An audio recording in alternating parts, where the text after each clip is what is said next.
It's NBA draft week. What are the chances a deal gets done for the Pelicans? Well, in one sense, pretty low. And in another sense, very, very high. And our Locked On NBA mock draft shed some insight into just that. It's Monday's episode of Locked On Pelicans. Let's go.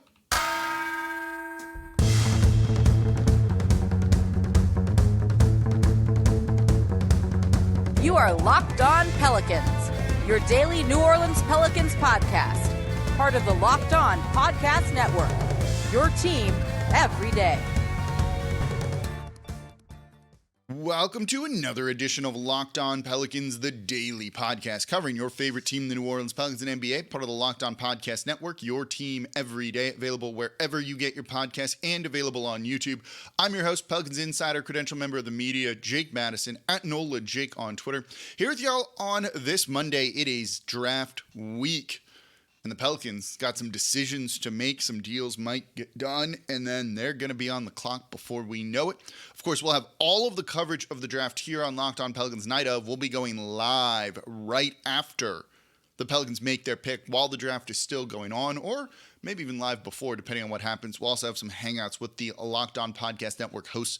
I'll tweet all of those out. So it's going to be a very, very fun week. So make sure you never miss an episode. This is something that only Locked On, your team every day, can provide. So it's going to be very fun. I'm looking forward to hanging out with y'all as we get some clarity on the Pelicans' future. So thank you for making Locked On Pelicans your first listen today and every day. We're here Monday through Friday. No one else comes to y'all like this, breaking down everything you want to know about this Pelicans team, giving you the insight you want to know about what are they going to do during the draft. Today's episode of Locked On Pelicans is brought to you by PrizePicks. First-time users can receive a 100% instant deposit match up to $100 with promo code Locked On. That's PrizePicks.com, promo code Locked On. So let's get into everything going on around the team. And the story last week was they're interested in Scoot Henderson. Could they trade up and get Scoot Henderson? And I did a whole show on this saying, this is very clearly if a deal gets done for Scoot Henderson. This is not Zion is on the table for every team. This is not Brandon Ingram is on the table for every team. This is not even really looking at the third overall pick. This is looking at where Scoot Henderson is. And the Pelicans still value Scoot Henderson, but nothing is particularly close, from my understanding, to getting done today. And really, a deal wouldn't get done until maybe right before the draft when people have more clarity. You have the Charlotte Hornets bringing both Scoot Henderson and Brandon Miller in the running for the second overall pick, both those guys, in for additional workouts, I believe Monday, today, when you're likely listening to this show. So nothing is set in stone yet. And honestly, I've been asked this a lot. What are the chances a deal gets done? The chances of a trade for the Pelicans moving up to 2 or 3, whichever it is, just to get Scoot Henderson, is going to be low. It's going to be low. Doesn't mean it won't happen. Doesn't mean they might not have come close. But deals like this are very, very tough, and people value things very differently, and that's a big part of the problem. We think that Zion Williamson should fetch you a haul with picks and young players and all of those sorts of things.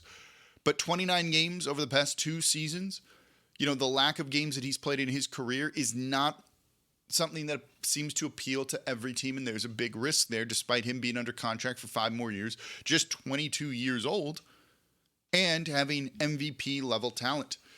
Teams might view Brandon Ingram as the more valuable of the two. Maybe the Pelicans really like Brandon Ingram, but there's also risk with him only having 2 more years left on his deal, and he's going to get expensive as well. So when you factor in just like how difficult this stuff can be, it's very possible a deal doesn't get done, and that's more likely than not. And I did a show last week on kind of breakpoints of this. The Locked On Hornets hosts think that for the second overall pick, it needs to be a Rudy Gobert kind of haul. Pelicans aren't going to do that. They're not going to trade you Brandon Ingram plus 4 other first-round picks and then Herb Jones or Trey Murphy. The Pelicans aren't going to do that because they're not in a position of desperation like the Utah Jazz kind of finally realized we're at the end of our rope. Nothing's working here. We need to blow it up and go through a reset and a rebuild. The Pelicans aren't in that position. They realize that if healthy, and it's a big if, next season, they could be very good. They could be a top 4 team in the West, and most people would agree with that sort of statement. You talk to NBA experts around the league, and they think this Pelicans team, the only thing they're missing is health. And if they have it, they're good. So the Pelicans don't need to make a trade right now. You run into salary cap problems, luxury tax problems in 2 years, 3 years. You can deal with it then. You lose some leverage, but you can still deal with it then, and there's just no pressure to make a move right now. So trading up for Scoot Henderson, I still think the chances of that are very, very low. And the Pelicans are probably still very fine running everything back and trying to just do their thing. They're bringing in the new player care and performance team. I think they're hoping that gives them some different results next season, that there is more health. They're bringing in James Borrego to install a new motion-based offense. They think that can help with the half court and avoid some of those scoring slumps that they get into. And when you factor in those type of changes, additional coaching staff changes coming after Teresa Witherspoon being let go from the team, you have enough of a shakeup that you don't expect to repeat the same sort of results as last year's very disappointing season. So there's no pressure. If Charlotte keeps trying to, squeeze as tightly as possible and extract maximum value from the Pelicans, they're going to walk away from a trade. And if any other team comes calling, they're basically just hanging up the phone right now, because I think this is more about Scoot Henderson than it is about trying to move off of Zion Williamson or Brandon Ingram. And the core and the talent of this team is very clear. There's young players on cheap contracts right now in Herb Jones, in Trey Murphy. It was Trey's birthday yesterday. Happy birthday, Trey. So they don't need to do anything. So if a team views that second overall pick as highly as Charlotte seems to do and is going to want to get max value, good luck. You're going to end up drafting someone there. And they're probably happy doing that. I think everyone can walk away from this being like, it's fine. We had talks. We looked at it. It's cool. We don't need to worry about it because we're fine with what we have and we don't need to exchange parts, pieces, trade chips here, anything like that. And that's probably what's going to end up happening. More likely than not, but a deal wouldn't get done until Thursday. So the chances of trading up, I think, are very low. But the chances of the Pelicans being involved in a trade on draft night, I do think could be very high, actually. And I think this is something that you really start to see in mock drafts, and in particular our Locked On NBA mock draft, which, by the way, is on the NBA Big Board podcast right now. You can see the little button right there. Make sure you go give that a watch. It's like 6 episodes, something that only Locked On can do. Maybe it's 5 episodes. And I have my pick there that I made for the Pelicans at 14. I'll share that coming up in the next segment. We'll look at that draft and why I think it could show that the Pelicans will get involved in a trade. And then I'll talk about the pick that I made and the player that I made and why I went that direction for New Orleans. So that's coming up here next in today's episode of Locked On Pelicans. Before we get to that, today's episode of Locked On Pelicans is brought to you by Ibotta. Groceries, school shopping, and getting a little something for yourself. You already know you're doing it, so why not get cash back for it with Ibotta? You can earn cash back on every shopping trip. Ibotta gives you cash back on hundreds of grocery items, from produce to personal care to pantry goods. Either link your loyalty account or just upload your receipt after you shop and get your cash back. It's that easy. And the average Ibotta user earns $120 in real cash back each year. That could cover the cost of an entire shopping trip. You'd use that cash back to buy the flight you've been eyeing, that game you've been dying to go to, or that fancy dinner for an awesome date night. And Ibotta gives you real cash back, not points. Other apps give you points that don't amount to much. With Ibotta, you get real cash back that you can cash out to your bank account, PayPal, or gift cards. And you can spend it on anything, and you can earn cash back on hundreds of online brands and retailers too with Ibotta, including Lowe's, Macy's, Sephora, Best Buy, and more. Right now, Ibotta is offering our listeners $5 just for trying Ibotta by using the code LOCKED when you register. Just go to the App Store, Google Play Store, and download the free Ibotta app and use the code LOCKED. That's Ibotta, I-B-O-T-T-A, in the Google Play or App Store, and use code LOCKED. Ibotta, just like the patches on the Pelicans jerseys. And thank you for making Locked On Pelicans your first listen today and every day. We're here Monday through Friday, completely free, giving you the insight into this team you want. We've been covering everything around the draft, the trades, the Zion stuff. Now, if you want just more general Locked On mock draft knowledge, the mock draft special is here and it's bigger than ever. Follow along with the entire first round in a 6-episode ultimate mock draft experience. Only Locked On can deliver. All episodes are available now on the Locked On NBA Big Board podcast page or YouTube and wherever you get your podcasts. So let's look at that Locked On NBA mock draft. And this is always a great exercise. This is not one person trying to fit 30 players into each team, right? This is people who know the team the best, what they're thinking, what that team's thinking, what that team needs, and not taking a 1,000-foot view. These are people kind of in the weeds, covering the team on a daily basis, like myself here. And I think that gives you a different level of insight than some guy in LA or New York, wherever this person is living. It's hypothetical. Going, okay, Spurs are taking this, Hornets are taking this, Blazers are taking this, Rockets are taking this, and just doesn't have that kind of insight into some of it. But I think when you look at this draft, and look, here's the first 5 picks I want to look at quickly here. Spurs, Wembanyama. Hornets, Henderson. Blazers, Brandon Miller. 4 to the Rockets, Amen Thompson. 5, the Detroit Pistons take Azur Thompson. I think those are the top 5 guys in the draft. You can tier them out however you want. It doesn't really matter here. In some capacity, 4 of those guys are going to go in the top 5, I'd be willing to bet. You might get someone else sneaking up in there into one of the spots, but I think in general, that's kind of the consensus top 5 in this draft. Then you get to another tier, and I think that's guys like Jarris Walker out of Houston, Cam Whitmore out of Villanova, Taylor Hendricks out of Central Florida.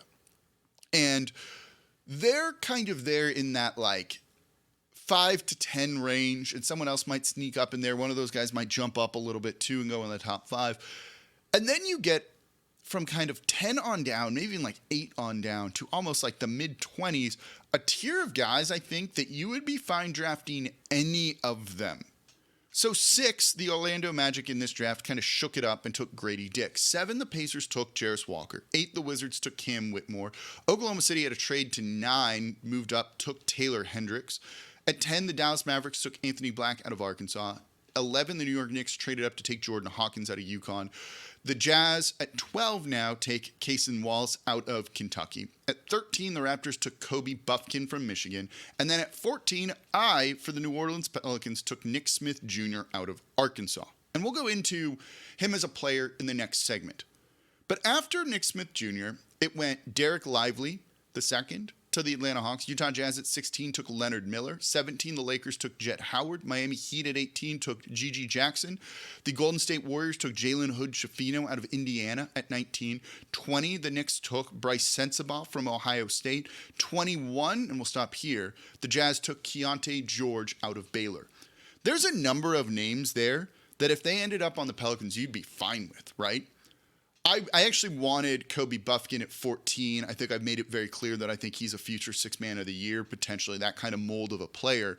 He went 1 pick before me to the Toronto Raptors, so I pivoted a little bit, took Nick Smith Jr., another guard type of player who maybe won't contribute as right away as Kobe Buffkin could, but I think maybe has a higher ceiling. But I really considered Derek Lively, Leonard Millard. I like Bryce Sensabaugh. Keontae George was on my list there too. I almost took him as well. Guys, we profiled here on the Locked On Pelicans podcast, your team every day as part of the Locked On Podcast Network. You'd probably be okay with any of those players, right? Maybe there's one you like a little bit more than others, but of those names that I said, is anyone in a stratosphere better than the other one? I don't think so. They're all kind of similar tiered prospects in the draft and kind of grade out pretty similar. And all of this is to say, if a lot of the players say from 10 to 22, 12 picks there kind of grade out similarly, if you have the opportunity to trade down, you can get a lot of value. And this is something that the Pelicans have liked to do.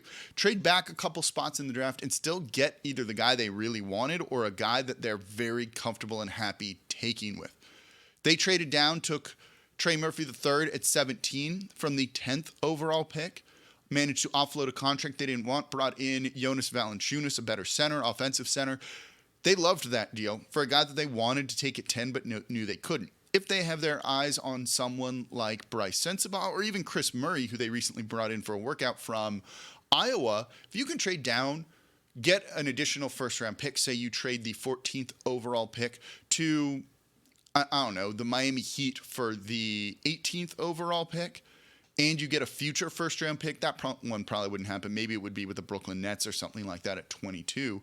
You have a great opportunity to add more to your war chest to do what you need to do in the future, given the upcoming salary cap crunch that the Pelicans are going to be in. So I think there's plenty of opportunities for the Pelicans to make a deal. It's just trading down, not trading up, because I think a lot of those guys kind of grade out the same.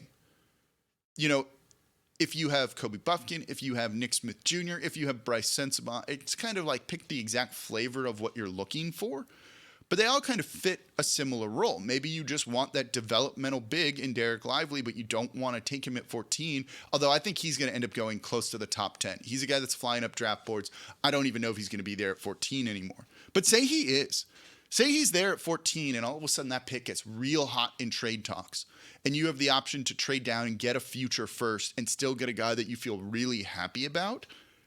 You'd be thrilled doing that sort of a deal, let alone if you can get a player that can contribute sooner than a guy like Derek Lively II would. If you're able to get Chris Murray and a future first-round pick, or Keontae George and a future first-round pick, Bryce Sensabaugh and a future first-round pick, or even a second-round pick in this draft, I think you would like to do something like that. And don't forget, these are all on rookie-scale deals, so their salaries are basically set within a range by where they're drafted. The further down you trade, those guys get a little bit cheaper every pick.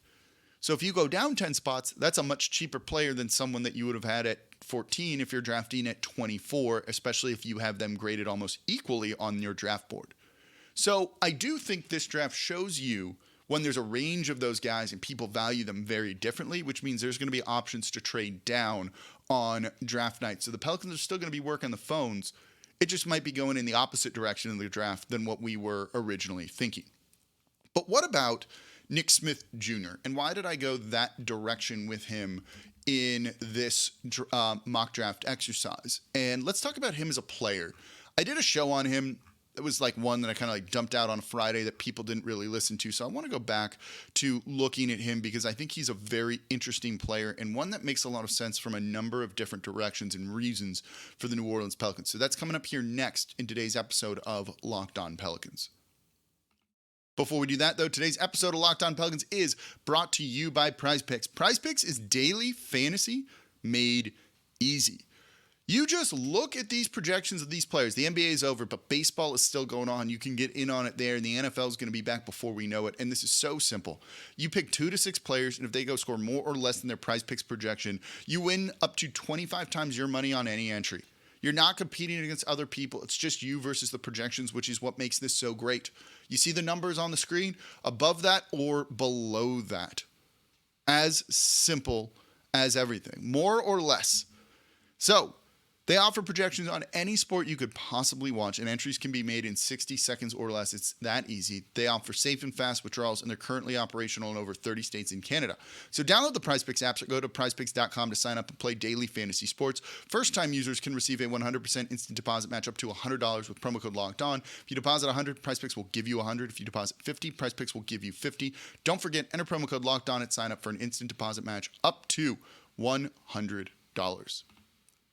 All right, for the Pelicans, with the 14th overall pick, I took Nick Smith Jr., a freshman out of Arkansas. Why did I do that? Why did I do that? This is a guy that's probably not going to contribute right away. But if the Pelicans aren't trading Zion Williamson, Brandon Ingram, and are running the whole group back, they don't need someone that can contribute right away. This is still about getting guys with upside that can be replacements for other players in the future. And Nick Smith Jr. as a 2-guard, an off-ball guard, is absolutely it. If you're going to have to get rid of CJ McCollum in a couple of years because you didn't trade Zion or Brandon Ingram right now, Nick Smith Jr. is a great replacement. His numbers at Arkansas this past year weren't fantastic. 12.5 points per game, 1.7 assists, shot just 33.8% from deep. Not fantastic, but he was injured this year, came back and decided to play, and maybe that hurt him. He also was just Arkansas wasn't a good team.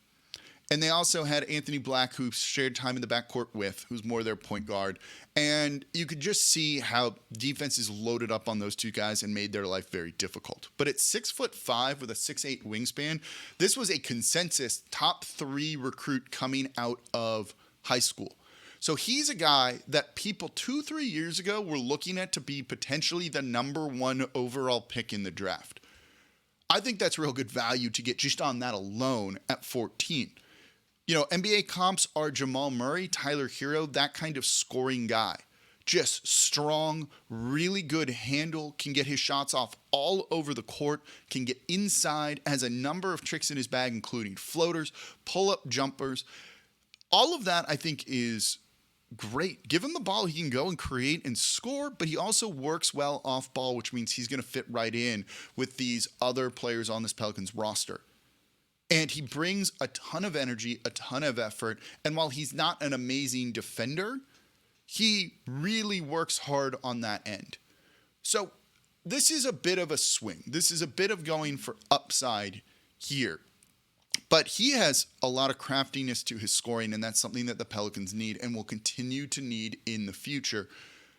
And if you can bring him along and have him start to contribute in year 3, right as CJ McCollum is maybe going to be on the way out, I do think that this is the type of guy that can really help. He might play the majority of the season in Birmingham with the G League team, and I think that's fine too, because does he crack this Pelicans rotation when the Pelicans are all healthy? And I think the answer is no.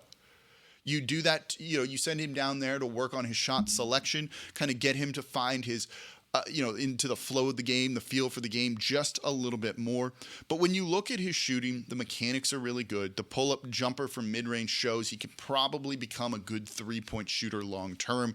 And if you need someone to be able to handle the ball and get you buckets at an NBA level, I think Nick Smith Jr. is going to be able to do that. And being an off-ball guy as well as on-ball guy, but not someone that you need to kind of initiate your offense, I think is going to be exactly what the Pelicans need if you keep going with the point Zion experience and, to a lesser degree, the point BI experience as well.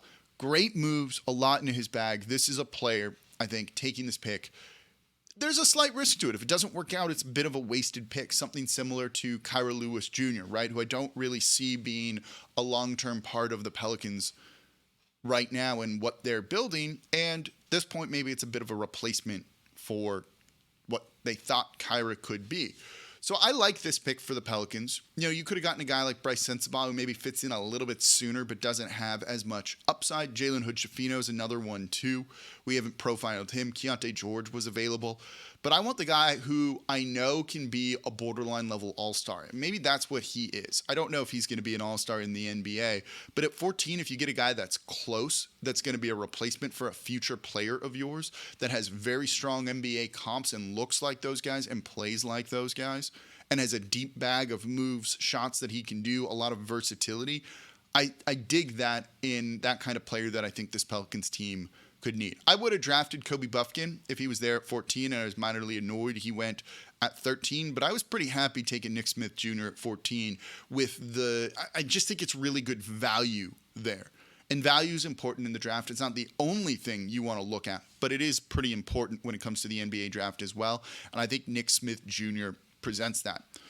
I told you how it went. Go listen to the Locked On NBA Mock Draft special. Was there another pick, another guy you think I should have taken over Nick Smith Jr.? Let me know in the comments down below on YouTube. And that's going to do it for this episode of Locked On Pelicans. Thank you all so much for listening. As always, I'm your host, Jake Madison, at NolaJake on Twitter.